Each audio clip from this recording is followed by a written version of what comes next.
Berita pertama, Arsenal diminta ikut bersaing dalam perburuan Michael Olise. Bintang Crystal Palace Michael Olise saat ini tengah diminati sejumlah klub Premier League. Mantan pemain Arsenal Emmanuel Petit mendorong The Gunners untuk ikut mengejar sang pemain. Olise berhasil mencuri perhatian banyak klub besar pada musim ini. Dia menunjukkan performa yang sangat apik bersama Palace setelah kembali dari cedera.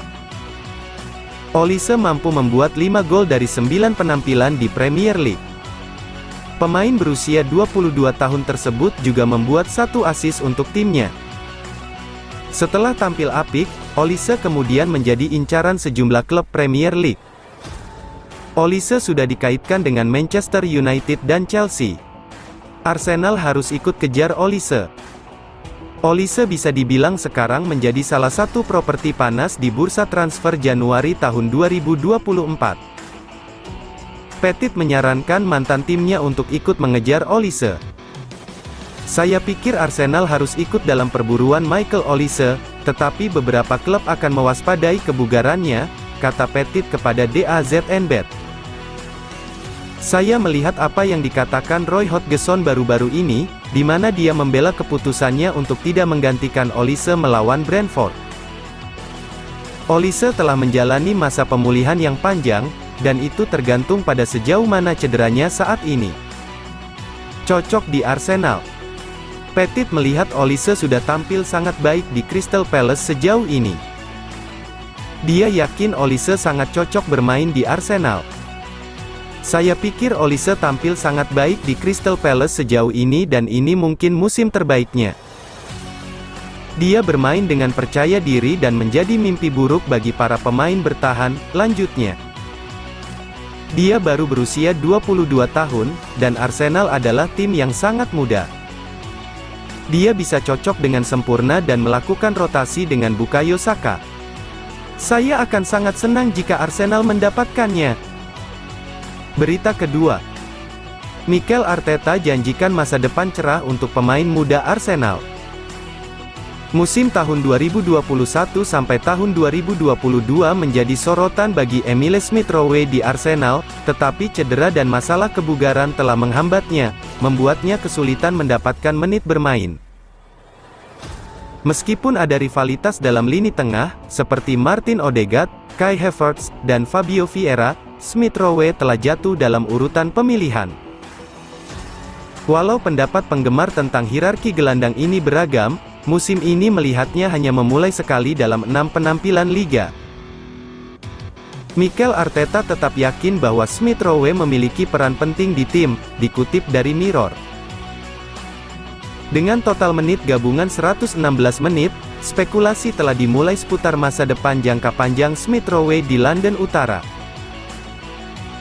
Meskipun sebagian besar permainan telah melewati pemain berusia 23 tahun sebagai pemain pengganti yang tidak digunakan, Arteta telah menjelaskan bahwa dia tidak memiliki rencana untuk berpisah dalam waktu dekat. Saingan Arsenal di London Chelsea baru-baru ini dikaitkan dengan kepindahan untuk mantan peminjam Huddersfield, tetapi The Blues sejak itu mengalihkan perhatian mereka ke tempat lain. Newcastle adalah pakaian terbaru yang disebut-sebut dengan transfer untuk Smith-Rowe. Berita ketiga, prediksi skor Arsenal vs Liverpool di Piala FA, head to head dan link live streaming malam ini. Arsenal dan Liverpool akan saling berhadapan dalam pertemuan putaran ketiga Piala FA di Emirates pada hari Minggu, tanggal 7 Januari tahun 2024, pukul 23.30 waktu Indonesia Barat. Arsenal kebobolan kekalahan kedua berturut-turut di Liga Inggris akhir pekan lalu. Berkat gol Raul Jimenez dan Bobby de Cordova-Reid, Fulham bangkit dari ketinggalan untuk mengalahkan The Gunners 2-1 di Craven Cottage. Itu adalah penampilan menyerang yang membosankan dari Arsenal dan segalanya mulai terlihat sedikit mengkhawatirkan bagi tim asuhan Mikel Arteta. Pasukannya dikalahkan dengan baik oleh The Cottagers dan kekalahan tersebut membuat mereka turun ke posisi keempat dalam tabel Liga Premier.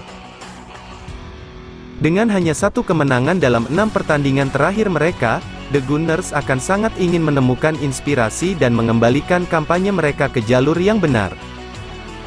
Kemenangan melawan tim Liverpool yang sedang dalam performa terbaiknya di Piala FA hari Minggu ini bisa menawarkan hal itu kepada mereka. Tapi itu tidak akan mudah.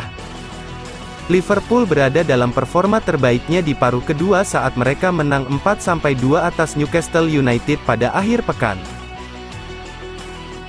Pintu air terbuka 4 menit memasuki babak kedua dan meskipun Newcastle berhasil mencetak 2 gol sebagai respons terhadap 4 gol Liverpool, mereka sepertinya tidak akan mendapatkan apapun dari pertandingan tersebut. Liverpool mencatatkan 34 tembakan, 15 diantaranya tepat sasaran. Pasukan Eddie Howe melepaskan 5 tembakan dengan hanya 3 yang menguji Alisson Becker di gawang. Mohamed Salah mengantongi 2 gol sementara Curtis Jones dan Cody Gakpo juga mencetak gol untuk pasukan Jurgen Klopp. Liverpool tidak akan memiliki kenangan indah saat menghadapi Arsenal di Piala FA beberapa waktu lalu, setelah kalah dalam 3 pertemuan terakhir mereka dengan The Gunners di kompetisi tersebut. Namun, pemimpin Liga Premier akan sangat menyukai peluang mereka di sini mengingat seberapa baik mereka bermain akhir-akhir ini. Namun absennya pemain kunci seperti Mohamed Salah dan Wataru Endo, yang keduanya akan absen karena komitmen mereka di tim nasional, bisa menjadi pukulan besar bagi The Reds. Head-to-head Arsenal vs Liverpool. Sejak mengalahkan Arsenal pada final tahun 2001 di Cardiff, Liverpool kalah dalam 3 pertemuan terakhir mereka di Piala FA dengan Arsenal. Hanya Manchester United, 10, yang lebih sering menyingkirkan Liverpool dari Piala FA dibandingkan Arsenal, 8. Arsenal hanya kalah 3 kali dalam 49 pertandingan kandang terakhirnya di Piala FA. Liverpool tersingkir dari Piala FA di putaran ketiga hanya dalam 1 kali dari 12 musim terakhir. Striker Arsenal Gabriel Jesus telah terlibat dalam 16 gol dalam 20 penampilan Piala FA. Dia telah mencetak 10 gol dan memberikan 6 assist. Berikut 5 pertemuan terakhir kedua tim. Tanggal 24 Desember tahun 2023 Liverpool 1-1 Arsenal. Tanggal 9 April tahun 2023 Liverpool 2-2 Arsenal.